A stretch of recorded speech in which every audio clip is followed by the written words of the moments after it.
अध्यात्म विज्ञान के द्वारा ये हमें जानकारी हो गई कि ये विश्व ही परमात्मा है। एक एक कण में विश्वरूप परमात्मा ही उपस्थित है। नहीं, वो एक एक कण भी परमात्मा ही है। परमात्मा ही ये सारा विश्व बना है, ये पता हमें चल गया। ये एक भाव है। भाव तीन होते हैं। एक होता है साकार भाव। साकार भाव किसे कहते हैं? जो दिखता है वही सही है, जो दिखता नहीं वो सही नहीं है। ठीक है। एक होता है निराकार भाव, जैसे मुसलमान, वो क्या कहते हैं? जो दिख रहा वो झूठ है, जो नहीं दिखता वो सत्य है। और तीसरे होते हैं जो जानते हैं कि ये दोनों अलग अलग नहीं हैं, एक ही वस्तु का नाम होता है, और नाम ये दो विभागों में मिलकर ही नाम बनता है। मिथिलेश और मिथिलेश का गुण अलग अलग है क्या? मिथिलेश को यहाँ रख लेता हूँ, वहाँ व्यवहार होंगे क्या? यानी मिथिलेश और मिथिलेश में के गुण अलग अलग हो सकते हैं क्या? ये जानने वाले तीसरा भाव है। अब अगर हमने पहले भाव में देह त्यागा तो क्या होगा? भोग, ऐश्वर्य, मान, सम्मान, लूट, छल, खसोट, क्योंकि जो दिख रहा है वही सत्य है। दूसरा भाव क्या है? जो नहीं दिख रहा वो सत्य है। तो फिर उपवास है, तो तपस्या है, तो जंगल है, पहाड़ है, नदी है, स्नान है, तीर्थ है, अनेक प्रकार की उपासना पद्धतियां हैं, मंत्र है, तंत्र है, जंत्र है, तंत्र है। और तीसरी नज़र क्या है कि हे विश्वरूप परमात्मा, मुझ में और तुझ में कोई अंतर नहीं है, जो यहाँ है वही यहाँ है। तो अब तुझ में ही हूँ, तुझ में ही था, तुझ में ही रहूँगा। बस अब मैं तुझ में जानकर कि तेरा ही मैं अंश हूँ, ये जानकर जो सेवा बनती है वो ईमानदारी सच्चाई से करूँगा। तीन भाव है। जिस भाव में स्थित होकर हम ये शरीर छोड़ेंगे वैसा ही आगे का जन्म मिलेगा।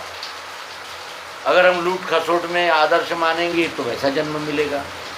यदि हम रोचक, भयानक कर्मकांड, उपासना पद्धतियाँ, अनेक ग्रंथ, पंथ, मत, झंडे, डंडे, मार पीट, दंगे, इसमें रहेंगे तो वैसे ही आगे मिलेगा। और इस भाव में अगर शरीर छोड़ेंगे कि मैं ही संपूर्ण विश्व हूँ, ये विश्व और मुझ में कोई अंतर है ही नहीं, जो अग्नि सर्वत्र है वो यहाँ है और रूप भाव से सर्वत्र है, जो जल वहाँ है वही जल यहाँ है, रस भाव से सर्वत्र है।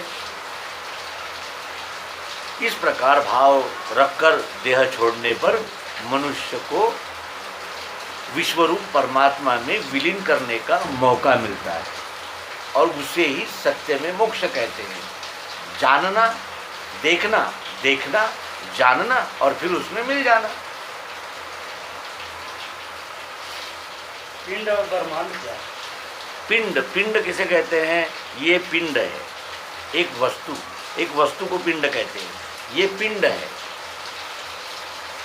एक ये वस्तु पिंड है, ये पिंड है। लेकिन इन पिंडों से क्या बना हुआ है? ब्रह्मांड बना हुआ है। जो ब्रह्मांड में है वही तो पिंड में है। जो अग्नि सर्वत्र है वही अग्नि यहाँ रूप बनकर है, तो यहाँ वैश्वानर बनकर है। जो वायु सर्वत्र है वो यहीं प्राणवायु बन के है, तो नाड़ियों में समान व्यान उदान समान बनकर कार्य कर रहा है। जो यहाँ है वही यहाँ है।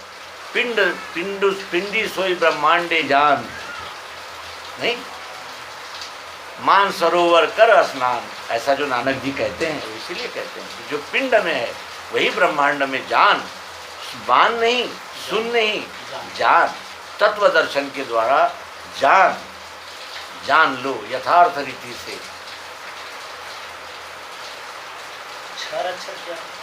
क्षर कहते हैं प्रकृति को, अष्टधा, पृथ्वी जल अग्नि वायु आकाश, सत्वगुण, रजोगुण और तमोगुण। इन आठों का सम्मिलन को प्रकृति कहते हैं, जिसे क्षर भी कहते हैं, दुर्गा भी कहते हैं, देवी भी कहते हैं, माया भी कहते हैं। इसके अनेक नाम हैं।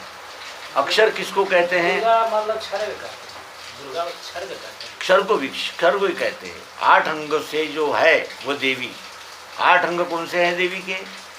पृथ्वी, जल, अग्नि, वायु, आकाश, सत्वगुण, रजोगुण, तमोगुण, ये इस देवी के, इस विश्व माता के 8 हाथ है, ऐसा पंथ वाले लोग कहते हैं।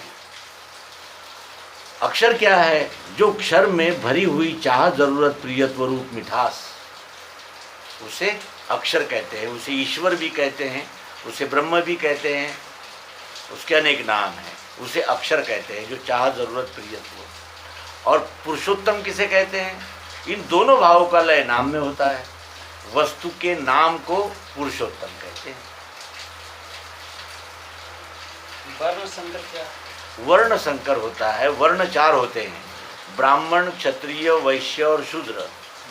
ये माता के पेट से जैसा स्वभाव लेकर आता है, वो स्वभाव 4 प्रकार का होता है। ब्राह्मण जो बनकर आता है वो ज्ञान विज्ञान देता है, लेता है, पढ़ाई करता है, पढ़ाता है। जो क्षत्रिय होता है वो न्याय रक्षा करता है, करवाता है। जो व्यापारी है वो व्यापार करता है, करवाता है। और जिनसे ये तीनों नहीं बनते वो अपने शरीर से श्रम करता है, सेवा करता है और करवाता है। ये जातियां नहीं हैं, ये वर्ग नहीं है, ये वर्ण है। और ये चारों ही वर्ण है इस संसार में, चाहे कोई हौ कहे चाहे ना कहे। आज कल भी इसी तरह व्यवहार चल रहा था, आज भी चल रहा है और कल भी चलता रहेगा। आपस में लड़ाइयाँ राजनीति के लिए लड़ाई जाती है, वरना ब्राह्मण, क्षत्रिय, वैश्य, शूद्र इस विश्वरूप परमात्मा के 4 हाथ है, जिससे वो कार्य करता है। मोक्ष और मुक्ति क्या है?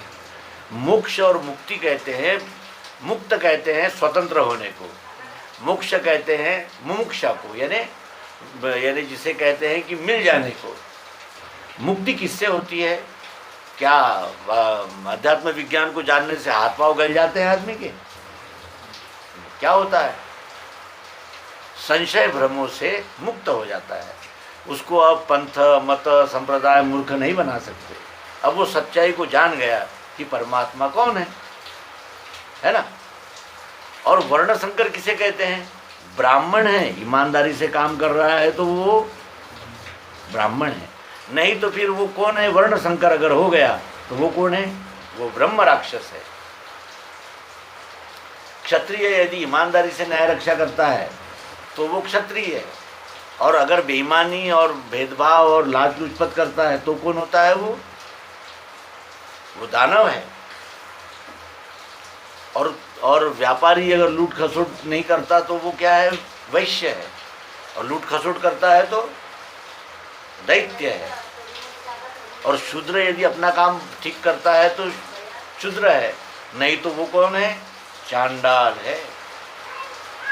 वर्ण संकर वर्ण का विकार है, और वर्ण से भगवान यानी इस विश्वरूप की सेवा करना ही भक्ति है।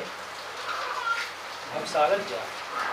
भवसागर है ये जो आकर्षण दिख रहा है, नहीं, ये जो बाहर का आकर्षण दिख रहा है। हमारा सारा जीवन चला जाता है, लेकिन हमें ईश्वर की, धर्म की जानकारी लेने की इच्छा ही नहीं होती। हमको ऐसा लगता है कि इससे क्या अटका पड़ा है।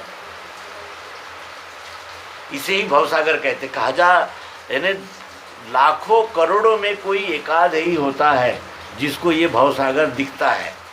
बाकी सब भवसागर में ही तैरते हैं हम जैसे, और इस भवसागर में ही डूब जाते हैं। लेकिन जिनके अनंत जन्मों के पुण्य होते हैं, जिनका भाग्य का उदय होता है, उनको तत्वदर्शी सद्गुरु का दर्शन होता है, और फिर उसके सारे भ्रम, संशय भ्रम से वो मुक्त होकर विश्वरूप ही हो जाता है। कितना करते हैं?